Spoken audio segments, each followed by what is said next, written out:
back to the channel. My name is Gonzii and today we are going to be reacting to another Mr. Ballen video, this time called There is Evil Inside of This Van. So yeah man, without further ado, you guys know how much I love Mr. Ballen, so let's go. If you haven't heard about what happened at the Gay Pride Parade in the Netherlands, it's likely because you haven't seen the infamous security footage that's currently going viral on Reddit and other places on the internet. Today, I'm going to show you portions of that security footage and tell you the story about what's really happening so you have context and can really appreciate what you're seeing. But before we get into that story, if you're a fan of the strange, dark, and mysterious delivered in story, subscribe to the main. Come to the right place because that's all we do. And we subscribe to the channel already, man. If you're not subscribed, please subscribe if you enjoy the content. Thank you so much, and like the video as well. Appreciate you. Frosted kind. Also, please subscribe to our channel and turn on all notifications so you don't miss any of our weekly uploads. Okay, let's get into today's story. I'm fidgety with my hands, man. Mr. Ballen, no LeBron James, you know. Shout out to the GOAT and Pride, Amsterdam. Beautiful country.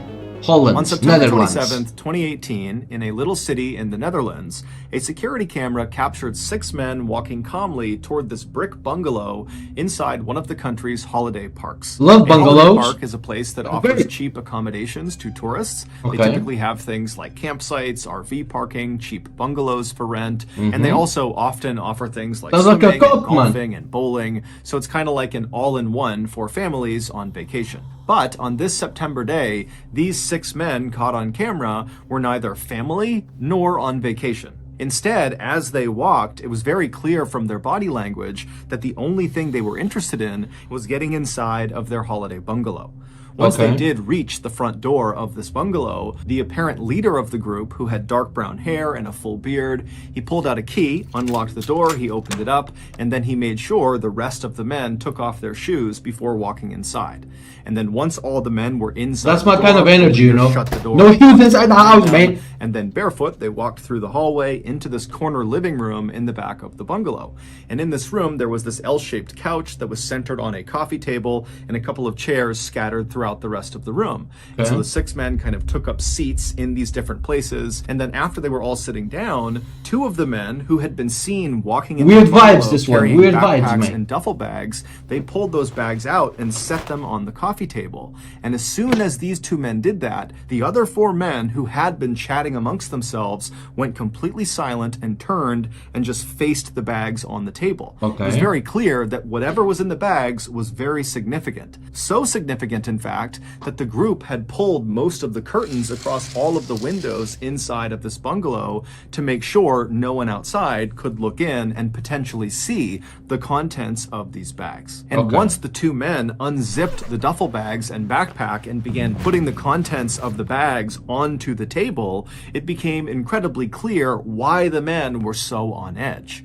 Inside of these bags were guns, and in the Netherlands, no private citizen is allowed to possess them. Over the next hour, the 2 men who had actually carried the guns into the bungalow, they began going over some instruction with the other 4 men of how to use these slick black pistols and AK-47 rifles. They taught them how to load the guns and reload and how to aim, and they did a number of dry firing exercises, which is basically pulling the trigger on any real gun when the gun is not loaded. And so these 4 students paid careful attention to their 2 instructors, and at some point they became more confident, and you could just see the excitement was building in the room. At one point, one of the students grabbed 2 of the AK-47 rifles and held one in each arm and pretended to fire them simultaneously, like you would see in the Rambo movies. But when one of the 2 instructors reached back into one of these bags and pulled out a new item, a vest, and laid it on the coffee table, immediately the mood in the room shifted again. Now the students seemed more nervous than excited. One of the 4 students eventually walked forward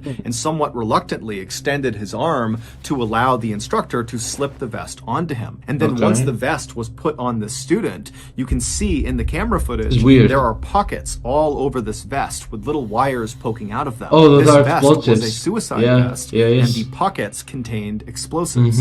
As one of the instructors showed the student in the vest which cord to pull in order to detonate himself, you can hear in the background someone saying, "When the police come, you can take them with you." A little Oh, over 2 hours no. later, these 6 men were done, and they began packing up their arsenal of new weapons back into the bags, and then they stood up to leave. But when they left, it was the students who had the bags of weapons, not the 2 instructors. Once the 6 men had left the bungalow and were back outside again, they put their shoes back on, they locked the bungalow behind them, and then the 2 instructors were seen on camera walking away from the bungalow to a separate car. They drove off, and then the 4 men that now had the weapons, they walked to a nearby white cargo van, which contained 1 other man who had not been inside of the bungalow with them, but he was very much a part of this group. He was their driver. And so as the 4 men with guns approached the white van, the driver saw them, he climbed out, he ran around to the back and opened up the back doors that led into the windowless back cargo area of the van. And the 4 men with guns, they climbed inside, the driver shut the van, climbed back into the driver's seat, and then before long, the driver was leaving the parking lot and heading north towards the city of Amsterdam, which is the capital of the Netherlands. Every year, Amsterdam plays host to one of the largest gay pride parades and events in the world. The location is significant to the LGBTQ community because it was here in 2001 that the first gay marriage bill was signed into law, making the Netherlands the first country in the world to legalize gay marriage. So, for 1 week a year, hundreds of thousands of people pour out onto the streets and line the canals of Amsterdam, all drawn together to affirm gay rights and to celebrate their sexual expression, preference, and identity. And the men in the white windowless van intended to use their new weapons and training to kill or maim as many parade goers as possible. They were hopeful that their terrorist attack would rival or even eclipse the attack from 2015 in Paris in a nightclub that killed or injured more than 500 people and sent shockwaves through Europe. 30 minutes later, the 4 men in the back of this windowless van felt the van slow down and pull off the main road and not come to a complete stop, but just kind of begin to slow roll, which was odd because they had no reason to slow down and they were at least 30 minutes away from their destination. And so instinctively, the men reach down and make sure their guns are safely stowed inside of their bags and out of sight in case somebody opens the back door. They don't want people to know they have guns. They are illegal. And so as the van continued to go painfully slowly for really no reason that was clear, the men in the back of the van were really starting to worry that something was wrong. Now remember, they have no windows. They can't look outside. They don't know what's going on.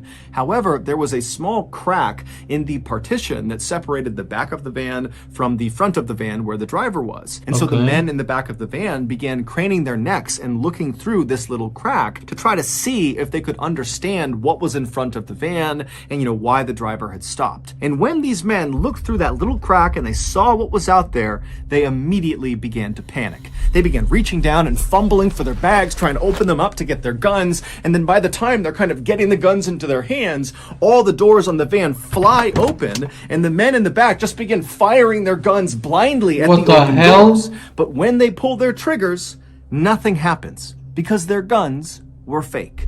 They had been sent to them by the people who were flinging open their doors, the police in tactical gear with their dogs. And they knew these guys had fake guns. They knew their suicide vests were fake. They were full of fake explosives. They had nothing lethal inside. That was so well told. And so the police, they just fling the doors open and send in the dogs. And so the dogs, they jump into this van and these wannabe terrorists are screaming and they're firing their fake guns at the dogs. The dogs are shredding these terrorists to bits. And then whenever they tried to jump out, the police would just pistol whip the terrorists until finally all of these wannabe terrorists were in the fetal position crying, or they were crouched down with their hands over their head. It would turn out the 2 instructors who had brought the duffel bags of guns into the bungalow with the other men, they were not other fellow terrorists. They were undercover police officers who were a part of the special national anti-terrorism team who were able to infiltrate this terrorist cell. These undercover cops were the ones who sold the fake guns and fake explosives to terrorists, and they were the ones who set up this meeting at the bungalow, which allowed them to place cameras and listening devices all over the place. Plus, they were also able to bug the white van because they knew they would be departing the bungalow inside of it. So all the wannabe terrorists that you saw on camera, plus 2 others that were not seen on camera but were totally involved, were all sentenced on October 8th, 2020 to anywhere from 10 to 17 years in prison. Meanwhile, the Amsterdam Pride Parade went off without a hitch. Yes. Bro, that was so well told by Mr. Ballen, man. He had me on the edge of my seat thinking something very bad was gonna happen. Man, that was amazing. That was so good. Oh my god. Great work by police, mate. Shout out to the cops. Shout out to them. Hey, Netherlands is sick, by the way. The Netherlands, I want to go there so badly. Do I have it in there? No, I actually don't. I need to put it in there. Yeah, I don't have it in my 2024 to-do list yet, but I have to put it there. There's a lot of stuff on there, though. I don't know if I have space. But yeah, man, great stuff by Mr. Ballen. That was so well told, bro. But yeah, man, shout out to Mr. Ballen. Thank the Lord nothing happened to the people at the parade, man. Shout out to the cops doing phenomenal work. And those terrorists, go fuck yourself, bunch of dickheads too. But yeah, guys, thank you so much for watching the video, man. Hope you guys enjoyed it as much as I did. Before you go though, don't forget how we end videos on the channel, bro. Come on, man. Keep God first as always. Drink water, go tell somebody you love them, and if you're here, you know what to do, man. Like the video, subscribe to the channel. My name is Gonzii, and I'll see you guys on Monday. Goodbye.